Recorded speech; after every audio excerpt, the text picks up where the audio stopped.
네, 안녕하십니까. 유기농TV의 유기농입니다. 오늘은 오랜만에 올리는 영상인데, 자, 여기 보시는 제네시스 G80 3.3 스포츠입니다. 예, 오늘 제가 이 제네시스 3.3 스포츠를 한번 타보려고 하는데, 알다시피 이 차는 제네시스 모델의 트윈 터보를 얹은 차종이라고 할 수 있습니다. 그 중에서도 이 모델이 지금 곧 풀체인지를 앞두고 있는 모델인데, 보기만 해도 아직 신차 같은데 벌써 풀체인지 한다는 게 좀 그러네요. 그리고 여기 전면을 보시면은 역시 제네시스 스포츠답게 핸들도 3스포크 D 휠이 달려있고, 고급스러우면서도 스포츠성을 지향하고 있고, 여기 카본 모양의 그 마감 제로도 되어 있습니다. 카본인지는 뭐 카본 그레인인지는 모르겠지만 좀 고급스럽게 되어 있고, 또 동급의 E클래스나 5시리즈보다도 뒷좌석이 훨씬 넓은 편입니다. 제가 안에 앉았는데도 무릎 공간이 조금 있습니다. 예. 하지만 이 차는 그래도 K7이나 그랜저보다는 레그룸이 많이 좁은 편이라는 거, 그거 잘 아셨으면 좋겠습니다. 그럼 한번 자, 한번 출발해 보도록 하겠습니다. 네, 예, 여기서 아시다시피 이제 오른쪽으로 내려가시겠습니다. 오른쪽이요? 네. 예. 예, 아시다시피 출발부터 좀 힘이 잘 나가는 편입니다. 3.3 터보다 보니까, 예, 아무래도 트윈 터보를 적용하고 있고, 그러다 보니까 좀 밟았는데도 잘 나가는 편인 것 같습니다. 코너링도 예술적인 것 같기도 하고. 우선 저는 하남 고속화도를 탄 후에 또 이제 와인딩 코스도 한번 타볼 건데, 알다시피 이 차는 좀 이제 연식이 좀 됐고, 그리고 잠시만요. 차가 좀 오네요. 차 갔네요. 예. 그리고 이제 곧 알다시피 모델 체인지를 앞두고 있습니다. 보통이라면 원래대로라면은 이 차가 올해 제네시스 G80이 풀 모델 체인지가 됐어야 하는데, 이제 현대차 그룹에서 제네시스 G80보단 GV80에 주력을 하겠다고 해서 이 차종의 풀 체인지 모델이 많이 늦춰진 편입니다. 그러다 보니까 아직까지는 이 모델이 현행이고, 한 내년 2020년 정도 되어야 제네시스 G80의 3세대 모델을 볼 수 있지 않을까, 이런 생각. 예, 지금 현재 팔당대교 쪽을 탔으면 이쪽으로 가면 되는 거죠. 쭉 직진. 예, 쭉 직진을 하고 가보도록 하는데, 이제 곧 있으면 팔당대교를 탈 건데, 팔당대교에서 지금 제네시스 G80 승용 3.3 터보를 한번 본격적으로 시승해 볼 건데, 물론 지금도 시승하고 있는 거예요. 그렇지만 아까는 스타필드 쪽에서 나와다 보니까 조금 제대로 된 시승이라고 말 수도 없었던 것 같아요. 그렇지만 그럼에도 일단은 차가 처음부터 출발이 좋았던 건 사실이고, 그러다 보니까 지금 너무 기대가 되네요. 아이고, 차선 넘었는데 진동 울렸네요. 그러다 보니까 이 차는 그래도 제네시스다 보니까 좀 안정사항도 많이 집어넣고, 그럼에도 스포츠를 지향하는 모델인데, 이제 스포츠를 지향하는 모델은 이제 부분은 제가 한번 팔당대교 쪽을 타서 한번 보도록 하겠습니다. 근데 저 말이 왜 이렇게 헛나온지 모르겠네요, 여러분. 죄송합니다. 분발하도록 하겠습니다. 예, 분발해야죠. 근데 문제는 지금 차가 너무 막혀요. 차가 너무 막히다 보니까 제대로 시승을 할 수 있을지는 모르겠는데, 한번 뭐 풀리면 풀리겠죠 뭐. 여기 제네시스 쿠페도 보이네요. 제네시스 쿠페, 저것도 제가 학창 시절에 탔던 거는 아니고, 제가 학창 시절에 나왔던 게 바로 제네시스 쿠페였는데, 물론 저 제네시스 쿠페도 이제 현대 정통 스포츠카라고 해서 이제 엄청 빨아줬던 그런 모델이기도 한데, 이제 뭐 그거는 중요한 건 아니고, 지금 저는 제네시스 G80이면 오로지 몰두를 할 거라, 예, 한번 제네시스 G80 맛깔나게 한번 타보도록. 예, 지금 팔당대교를 들어가고 있는데 차가 너무 막힙니다. 아무래도 어제가 개천절이다 보니까 오늘 또 같이 쉬는 사람도 있고, 거기다 오늘이 금요일이잖아요. 금요일이다 보니까 사람들이 이제 주말이다 보니까 어디 놀러 가고 그런 사람들이 있고 하다 보니까 차가 막히는 것도 있고, 거기다 지금 시간이 퇴근 시간이에요. 현재 시간이 몇 시냐면 5시 14분. 네, 5시 14분인데 지금 그 시간대가 퇴근 시간이다 보니까 차가 많이 막히는 편입니다. 그거보다 왜 이렇게 말이 안 나오는지 모르겠는데, 아무튼 원래 이 구간이면은 한번 제대로 타봐야 되는데 지금 그럴 수가 없어요. 차가 너무 막히고, 그리고 그렇다고 제가 밟으면은 사고가 나지 않겠습니까? 그러다 보니까 지금은 안전운전에 유의를 해야 할 시점이고, 경기다 여기 경기권이다 보니까 경기권은 차가 많아가지고 자칫하면은 사고가 날 수가 있어요. 그러다 보니까 경기권에서 함부로 막 밟고 끼어들고 그러면 안 돼요. 물론 그걸 무시하고 끼어드는 사람도 있긴 있지만 그거는 너무 안 좋은 버릇입니다, 여러분. 아무튼 그러다 보니까 지금 이제 차선을 변경해야 되는데 쉽지가 않네요. 차가 막히는 건 막히는 데는 막히고, 그리고 옆에 K3가 조금 들어갔다. 아무래도 이게 제네시스다 보니까 조금 비켜주는 그런 게 없지 않아 있나 싶습니다. 왜냐하면은 그게 아무래도 우리나라 사람들의 인식이 고급차면은 좀 비켜주는 그런 습성이 있다 보니까. 아무튼 지금 조금 42km도 밟고 있는데 42km 밟는데도 뭔가 좀 차가 힘이 느껴지는 게 없지 않아 있습니다. 그러다 보니까 처음 밟아도 조금 쭉쭉 나가는 편이고, 그러다 보니까 지금 알다시피 지금 모드는 컴포트 모드입니다.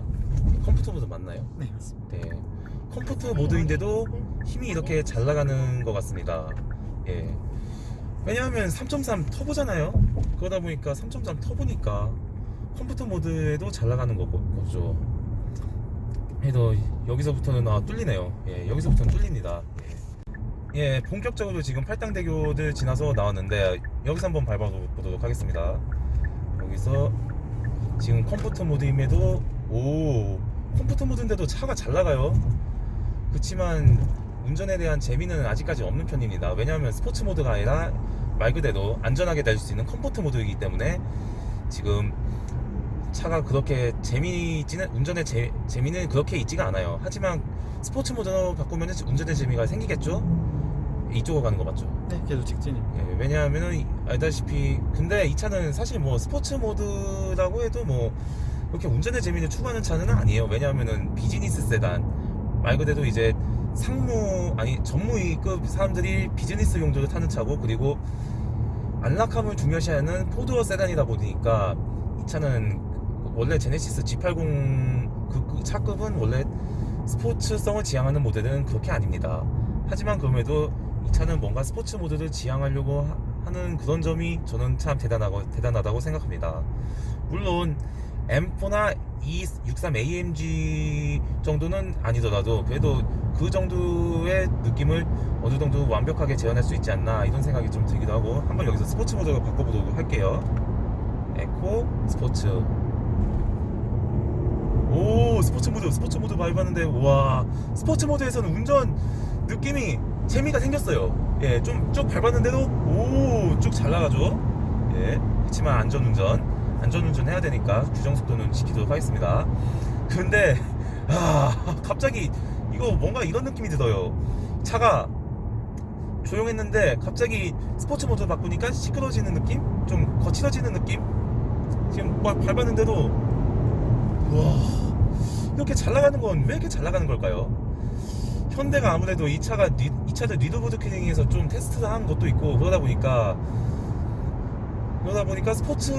스포츠카의 DNA가 조금 있는 것 같기도 한데, 그래도 아직은 그렇게 스포츠카의 DNA를 느껴볼 정도까지의 스포츠성은 아닙니다.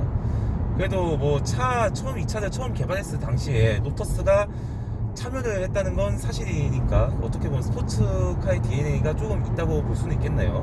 아무튼 터널을 지나서 이제 거의 나왔는데, 계속 밟았는데도 차가 잘 나가요.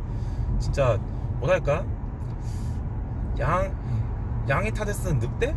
그런 느낌으로 지금 차가 잘 나가고 있습니다. 아무래도 제네시스가 진짜 이 일을 갈고 고성능 브랜드를 만들면 참 잘 만들 것 같은데 왜 안 만드는지 모르겠네요. 현대차는 만들어주면서.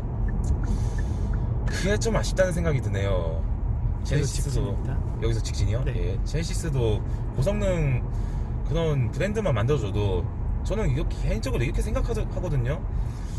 AMG나 이제 M 브랜드를 따라가지 못하더라도 렉서스의 F나 캐딜락의 V는 따라잡을 수 있지 않을까 이런 생각이 들어요.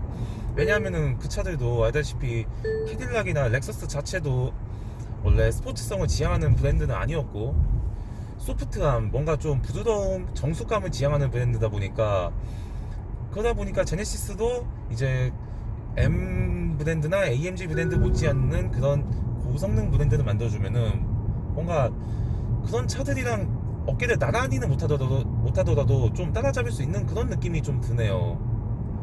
그래도 차가 잘 만드는데 왜 안 만드는 걸까 이런 생각도 들고, 그것보다 너무 지금 입이 너무 말라요. 그러다 보니까 말이 잘 안 나와요. 그러다 보니까 좀 답답하더라도 참아주세요 여러분. 죄송합니다 진짜. 예, 아까 내비에서 나왔는데 지금 여기 양평군이라네요. 이제 양평군 쪽으로 가면은 자동차 도로에서 거의 벗어나는 거라고 볼 수 있습니다. 왜냐하면 거기서부터는 거의 와인딩 로드거든요. 와인딩 로드다 보니까 거기서도 이제 제네시스의 코너링이나 그런 거도 한번 느껴볼 수도 있고, 이제 사실은 코너링에서 진가가 나오는 거죠 원래 차라는 것은. 와, 밟았는데도 엔진 소리가 여기서 다 유입이 돼요. 왜냐하면 스포츠 모드로 하면은 제가 들었는데 이게 스포츠 모드로 설정하려면 가상 배기음이 이제 실내로 유입이 된다고 하네요. 그러다 보니까 제네시스 G80을 타면서 G80 스포츠를 타면서 운전의 재미를 느껴보고 싶으면 무조건 스포츠 모드를 한번 놓고 달려보는 거 강추합니다. 저는 이제 스포츠 모드로 놓고 달리면은 운전의 재미도 짜릿하고, 앞쪽에서 오른쪽. 예, 여기 있습니다. 그리고 뭔가 AMG나 E63 AMG나 M5는 아니더라도 뭔가 스포츠 세단의 지향점을 소소하게 느낄 수 있지 않나 이런 생각이 들어요 저는. 예, 여러분 지금 막힌 도로를 빠져나왔습니다. 여기서부터 이제 와인딩 로드를 탈 건데, 이제 여기서부터 이 G80의 코너링 진가를 알 수가 있을 겁니다. 한번 달려보도록 하겠습니다. 그래도 저 SM3가 서행을 하고 있기에 저도 서행을 할 것 같고, 한번 여기서 코너링이 아직 안 나오고, 근데 조금 핸들을 조금만 틀었는데도 차가 부드럽게 코너링을 잘 잡아주는 것 같아요. 거기다 지금 현재 차 모드도 스포츠 모드고, 그래서 코너링이 좋은 것 같고, 거기다가 이 차는 지금 후륜구동 기반의 사륜구동 모델입니다. 그래서 코너링이 좋을 수밖에 없어요. 자, 여기서부터 좀 급격한 모델인데, 예, 이쪽 가면 되는 거죠. 와, 코너링이 그래도 잘 잡아줘요. 잘 잡아주고, 여기서도 우와, 잘 잡아줍니다. 예, 잘 잡아줘요 차가. 그래서 진짜 G70으로는 너무 벅차다 싶으면은 G80으로 가도 좋을 것 같다는 생각이 들 정도로 코너링이 예술입니다. 왜냐하면 G70 탔을 때는 그거는 진짜 코너링이 진짜 좋았거든요. 차체도 휠베이스도 짧고 그러다 보니까 코너링이 좋았는데, G80도 물론 G80은 대형 차체에다가 휠베이스가 긴 모델임에도 불구하고 적절하게 잘 조율을 하다 보니까 코너링이 좋은 것 같아요. 알다시피 아까도 말했다시피 후륜구동 기반의 사륜구동이고 스포츠 모드다 보니까 뭔가 운전의 재미가 드러나는 부분입니다. 물론 저 SM3가 지금 서행하고 있어서 제가 밟을 수는 없는데, 그래도 안전운전이 중요하죠. 안전운전이 중요하니까. 그럼에도 불구하고 서행을 하고 있는데도 코너링이 좋다는 건 이 차는 국산차 중에서도 좋다는 겁니다. 근데 저 가도 되는 거예요? 네.